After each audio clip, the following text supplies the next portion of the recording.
Para controlar una crisis hay que definir una serie de estrategias y actividades que permiten a la institución promover una respuesta coordinada y efectiva, que justamente es lo que estamos viendo que falta, tener el control técnico y político de la situación, minimizar el impacto a la reputación y a las operaciones. Y por lo tanto, hay que establecer estrategias de contención. La primera son las técnicas, apagar el incendio, por ejemplo, en el caso de un incendio petrolero, retirar el producto cuando se trata de un producto. Las humanas, atender a los afectados, negociar con las autoridades de comunicación, información a las audiencias, vigilar el ánimo de las audiencias, en particular los medios de comunicación, y negociación, las estrategias políticas, negociaciones con simpatizantes y adversarios, ¿no? Que es lo que estábamos viendo.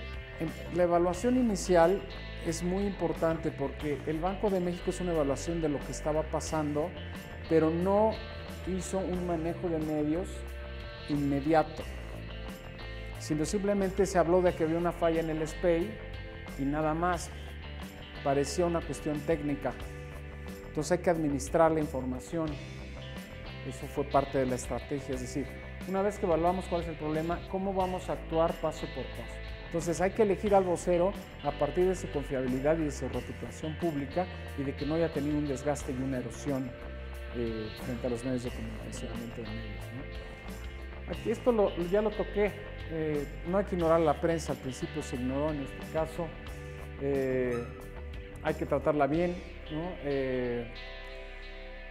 Dar a conocer los hechos rápidamente, no tratar con los reporteros, no son hostiles, ¿no?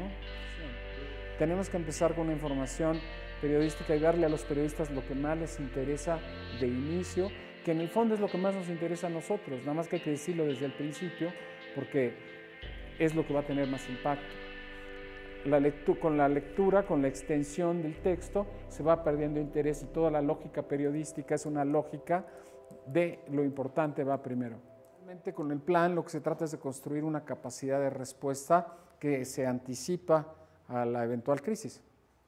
Es muy importante construirlo, un sistema que pueda detectar la crisis potencial, o sea, hacer un análisis de riesgos, ¿verdad? De riesgos políticos en este caso, que son muy importantes, riesgos de operación y cualquier otro riesgo que pueda registrarse en una investigación que tiene que ser previa para preparar el plan.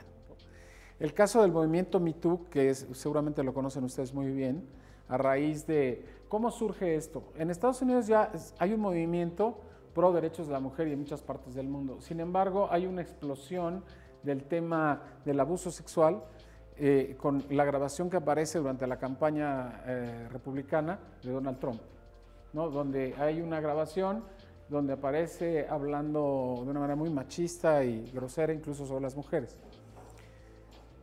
¿Ustedes creen que salió ahí por casualidad o de pronto alguien le entró la buena conciencia y dijo, yo tengo esta grabacioncita que se las voy a poner o que está muy curiosa? No, sino fue un operativo de los demócratas para dárselo a la prensa para poderlo golpear.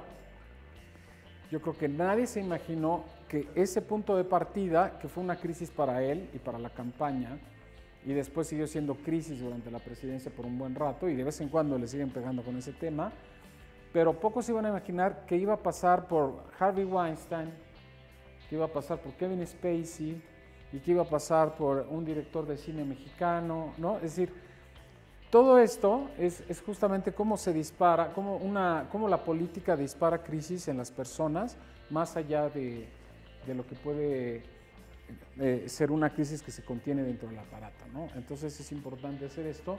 ¿Y cómo se puede planear eso? Bueno, pues siempre hay que tener una oreja puesta en lo político y hacer una evaluación de los riesgos que decíamos que ya se detectaron y preparar una respuesta y establecer una mejora continua de la situación, ¿no? Menos del 20% de las organizaciones tienen un plan de crisis y de ese 20% luego fallan en su implementación. La estrategia de comunicación que le funciona muy bien al presidente es estar todos los días hablando y teniendo el foco de la prensa, porque lo que se equivocaron ayer, al día siguiente lo corrige, porque la estrategia de comunicación a veces puede ser tan importante que los errores que se cometan en la parte operativa pueden irse corrigiendo con una buena estrategia.